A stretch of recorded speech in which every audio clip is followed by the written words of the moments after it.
ខ្ញុំសូមជម្រាបជូនអំពីការចុះបញ្ជីបាទការចុះបញ្ជីបង្កើតអ៊ីប៉ូតែ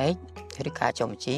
ពីសិទ្ធិលើការបញ្ចាំអញ្ចឹងការចុះបញ្ជីអំពីអ៊ីប៉ូតែកនិងសិទ្ធិលើការបញ្ចាំវាត្រូវអនុវត្តតាមគោលការណ៍និងនីតិវិធីជាធរមានជាពិសេសនោះគឺអនុវត្តតាមប្រកាសអន្តរក្រសួងស្ដីពីនីតិវិធីនៃការចុះបញ្ជីពីសិទ្ធិប្រតិបត្តិតាក់ទងនឹងក្រមប្រតិបត្តិវិន័យហើយនឹងឯកសារដែលអន្តរក្រសួងបានរៀបចំដើម្បីអនុវត្តប្រកាសអន្តរក្រសួងនឹងឯងដែលជាឯកសារគំរូមានជាគំរូពាក្យសុំចុះបញ្ជីបាទនិងគំរូចុះបញ្ជីដែលជាឯកសារជំនួយដល់មន្ត្រីជំនាញនៅក្នុងការអនុវត្តការចុះបញ្ជីតាមគោលការណ៍និងនីតិវិធីហ្នឹងគឺម្ចាស់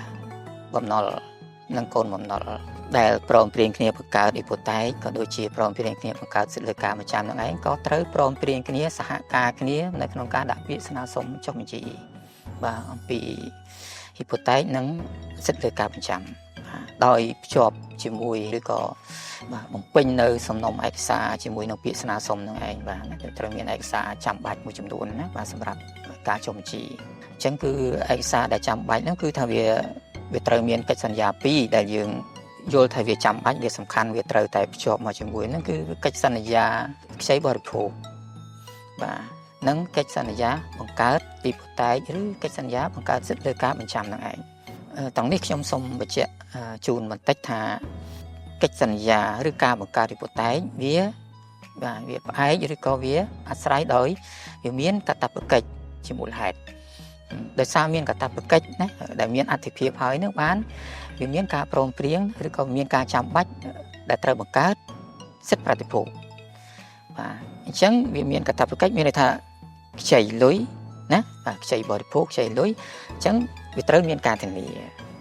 ចាស់បំណុលចង់បានការធានាណាចង់បានឲ្យមានទំនុកចិត្តអញ្ចឹងក្រៅពីកិច្ចសន្យាហ្នឹងគឺចាំបាច់វាត្រូវមានឯកសារបញ្ជាក់អត្តសញ្ញាណរបស់ភាគីណាបាទភាគីនឹងយើងថតចម្លងយើងបញ្ជាក់អីនិត្យានុកូលកម្មបាទយើងមានបានកម្មសិទ្ធិបាទណាឬវិញ្ញាបនបត្រសម្គាល់ម្ចាស់ចលនាវត្ថុបាទហ្នឹងយើងទៅភ្ជាប់មកបាទដើម្បីស្នើសុំចុះបញ្ជីនេះការចុះបញ្ជីអំពីការបង្កើតក្នុងករណីដែលយើងចុះបញ្ជីអំពីការលុបក៏ត្រូវមានឯកសារបាទគឺពាក្យស្នើសុំដែលធ្វើជាមួយគ្នាសហការបាទដាក់ពាក្យស្នើសុំជាមួយគ្នាហើយភ្ជាប់នៅឯកសារណាដែលបញ្ជាក់អំពីការសងកាតព្វកិច្ចរួចហើយអញ្ចឹងឯកសារដែលបញ្ជាក់ថាបានសងកាតព្វកិច្ចហើយបានអនុវត្តកាតព្វកិច្ចហើយវិញ្ញាបនបត្រសម្គាល់ម្ចាស់ចលនាវត្ថុ